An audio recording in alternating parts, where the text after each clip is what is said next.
From translation, NIV New International Version. This 28th day of the year. Today we are reading passages Exodus 30 to 32. Exodus chapter 30, verses 1 to 37. Make an altar of acacia wood for burning incense. It is to be square, a cubit long and a cubit wide, and 2 cubits high, its horns of one piece with it. Overlay the top of it and all sides around it with pure gold, and make a gold molding around it.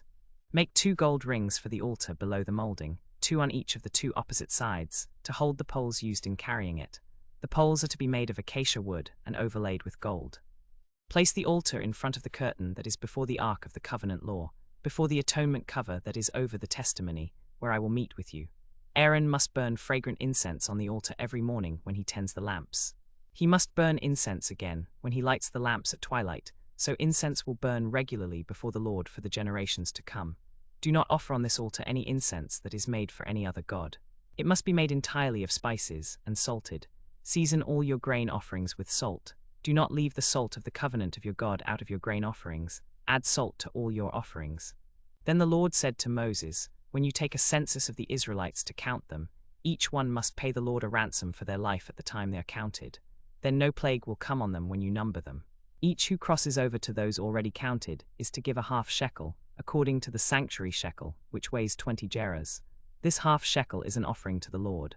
All who cross over, those 20 years old or more, are to give an offering to the Lord. The rich are not to give more than a half shekel, and the poor are not to give less when you make the offering to the Lord to atone for your lives. Receive the atonement money from the Israelites, and use it for the service of the tent of meeting. It will be a memorial for the Israelites before the Lord, to atone for your lives. Then the Lord said to Moses, make a bronze basin with its bronze stand for washing. Place it between the tent of meeting and the altar, and put water in it. Aaron and his sons are to wash their hands and feet with water from it. Whenever they enter the tent of meeting, they shall wash with water so that they will not die. Also, when they approach the altar to minister by presenting a food offering to the Lord, they shall wash their hands and feet so that they will not die. This is to be a lasting ordinance for Aaron and his descendants for the generations to come.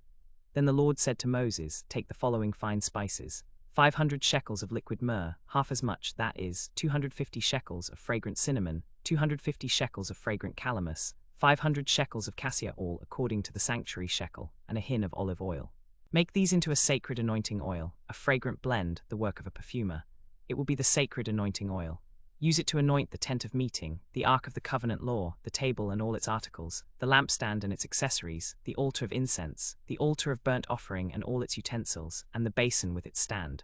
You shall consecrate them so they will be most sacred, and whatever touches them will be consecrated. Anoint Aaron and his sons, and consecrate them, so they may serve me as priests. Say to the Israelites, this is to be my sacred anointing oil for the generations to come. Do not pour it on anyone else or make any other oil using the same formula. It is sacred, and you are to consider it sacred. Anyone who makes perfume like it and puts some on anyone other than a priest must be cut off from their people. Then the Lord said to Moses, take fragrant spices, gum resin, onycha and galbanum, and pure frankincense, all in equal amounts, and make a fragrant blend of incense, the work of a perfumer. It is to be salted, pure and sacred. Grind some of it to powder and place it in front of the testimony in the tent of meeting where I will meet with you. It shall be most sacred to you. The incense you are to make is not to be used for any other purpose on your behalf. Consider it sacred to the Lord. Whoever makes perfume like it to enjoy its fragrance must be cut off from their people. Then the Lord said to Moses, see, I have chosen Bezalel son of Uri, the son of Hur from the tribe of Judah, and I have filled him with the Spirit of God, with wisdom, with understanding, with knowledge, and with all kinds of skills, to make artistic designs for work in gold, silver, and bronze, to cut and set stones, to work in wood, and to engage in all kinds of crafts. Moreover, I have appointed Oholiab son of Ahisamach, from the tribe of Dan, to help him. Also I have given ability to all the skilled workers to make everything I have commanded you.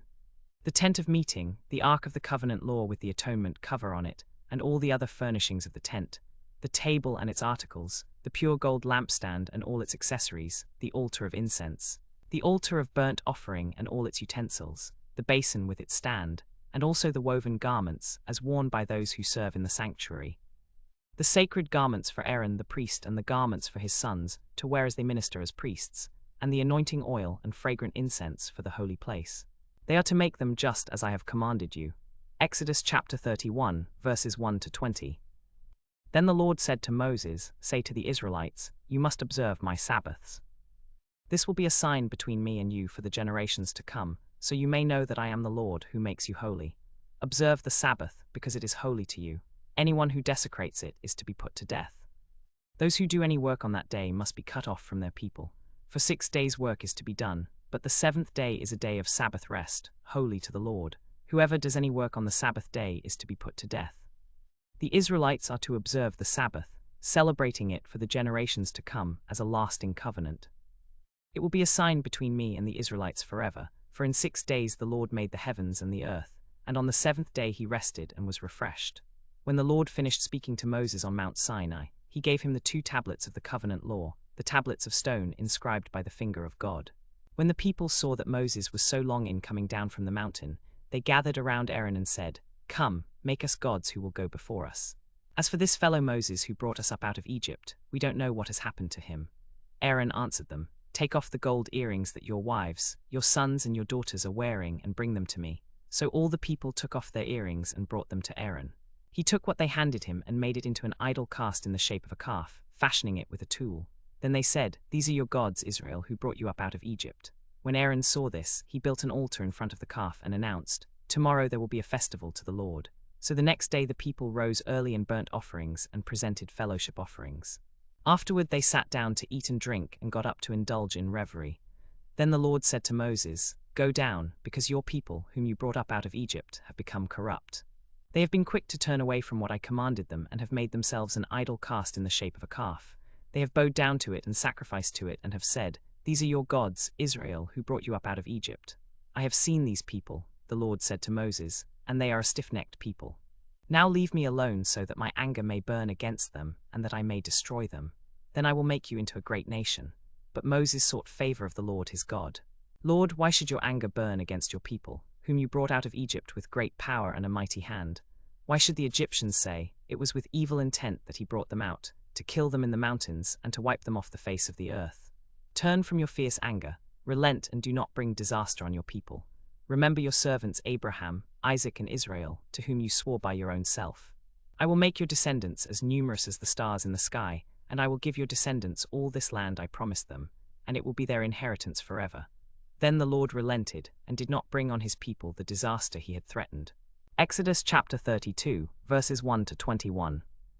Moses turned and went down the mountain with the 2 tablets of the covenant law in his hands. They were inscribed on both sides, on the front and on the back. The tablets were the work of God. The writing was the writing of God, engraved on the tablets. When Joshua heard the noise of the people shouting, he said to Moses, "There is the sound of war in the camp." Moses replied, "It is not the sound of victory, it is not the sound of defeat, it is the sound of singing that I hear."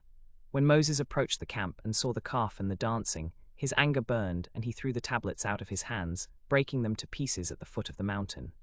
And he took the calf they had made and burned it in the fire. Then he ground it to powder, scattered it on the water, and made the Israelites drink it. He said to Aaron, "What did these people do to you, that you led them into such great sin?" They said to me, "Make us gods who will go before us." As for this fellow Moses who brought us up out of Egypt, we don't know what has happened to him. Moses saw that the people were running wild, and that Aaron had let them get out of control, and so become a laughingstock to their enemies. So he stood at the entrance to the camp and said, "Whoever is for the Lord, come to me." And all the Levites gathered around him. He said to them, "This is what the Lord, the God of Israel, says. Each man strap on his sword and go back and forth from one end of the camp to the other. Each man kill his brother and friend and neighbor." The Levites did as Moses commanded, and that day about 3,000 of the people died. Then Moses said, "You have been set apart to the Lord today, for you were against your own sons and brothers, and he has blessed you this day." The next day Moses said to the people, "You have committed a great sin. But now I will go up to the Lord. Perhaps I can make atonement for your sin." So Moses returned to the Lord and said, "Oh, what a great sin these people have committed. They have made themselves gods of gold. But now, please forgive their sin. But if not, then blot me out of the book you have written." The Lord replied to Moses, "Whoever has sinned against me I will blot out of my book. Now go, lead the people to the place I spoke of, and my angel will go before you. However, when the time comes for me to punish, I will punish them for their sin." And the Lord struck the people with a plague, because of what they did with the calf Aaron had made.